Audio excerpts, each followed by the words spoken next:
అందుకే నేను మళ్ళీ చెప్తూ ఉన్నాం, మీ మాదిరిగా ఇట్లాంటి ఎగ్గొట్టడాలు లేకుండా, మీ మాదిరిగా ఎటువంటి కోతలు లేకుండా అక్షరాల ఏదైతే మాట ఇచ్చామో ఆ మాట ప్రకారం ప్రతి విద్యార్థికి కూడా 15,000 రూపాయలు, ఎంతమంది పిల్లలుంటే అంతమందికి కూడా ఆ 15,000 రూపాయలు ఇచ్చేటువంటి విధంగా తొందరలోనే విధి విధానాలన్నీ కూడా చర్చించి ఆ యొక్క తల్లికి వందనం ఆంధ్రప్రదేశ్ రాష్ట్రంలో ఒక పండుగ మాదిరిగా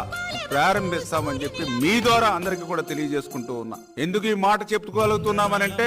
మాట ఇస్తే ఆ మాటను నిలబెట్టుకునేటువంటి ప్రభుత్వం ఎన్డీఏ ప్రభుత్వం. మాట ఇస్తే